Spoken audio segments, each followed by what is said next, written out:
Pendant des années, il a été le roi de Marseille. Cela valait bien de raconter sa vie.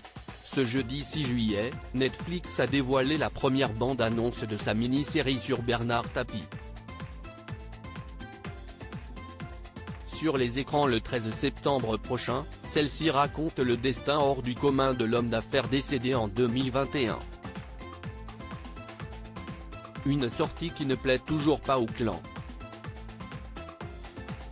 Depuis plus de 2 ans, on l'attendait avec impatience. Ce jeudi 6 juillet 2023, Netflix a révélé les premières images de sa série sur la vie de Bernard Tapie. Un hommage à l'homme d'affaires controversé, qui promet de ne rien cacher sur les différentes péripéties qui ont émaillé son parcours professionnel et sa vie privée, lui qui a touché aux affaires, mais également au football ou encore à la politique. Et pour cela, une distribution d'enfer, Bernard Tapie sera notamment interprété par Laurent Lafitte, dont la ressemblance physique a été particulièrement commentée par les internautes.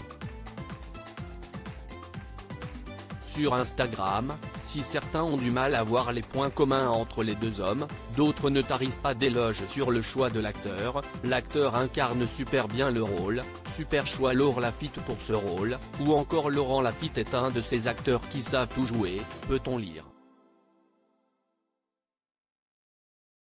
Une ressemblance plutôt frappante, qui a en réalité inspiré le projet, comme l'avait raconté le réalisateur Tristan Seguela en 2021, on se disait tous les deux qu'il ressemblait incroyablement à Bernard Tapie.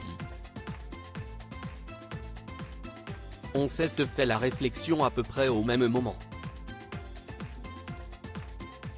Je lui ai dit à ce moment-là que je voulais travailler sur un projet de fiction consacré au mythe, Bernard Tapie. Et il se trouve que lui aussi, c'était un truc qu'il rêvait de faire. Alors on s'est tapé dans la main, avait-il raconté.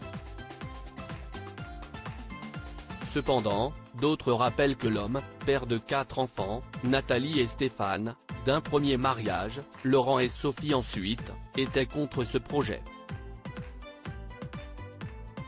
Il avait même exprimé clairement ses positions, reprises ensuite par sa famille, dans une interview, « J'étais contre. Si est-il le fils d'un copain. Le faire sans me demander mon accord de principe, ce n'est pas très bien », avait-il grogné. Mais Tristan Seguela, dans la même interview pour nos confrères de Première, n'avait pas caché cette envie d'indépendance. Dès que l'idée est venue, je l'en ai informé parce que je trouvais ça bien de le faire. Mais on n'a pas cherché à avoir son aval ou son avis. Il n'a pas été du coup impliqué dans l'écriture ni dans les scripts. Son implication serait incompatible avec la part de fiction qu'on veut mettre dans la série, avait-il raconté.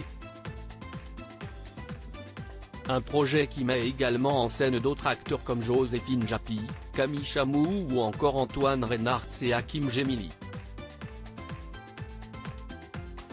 Et qu'on a hâte de découvrir.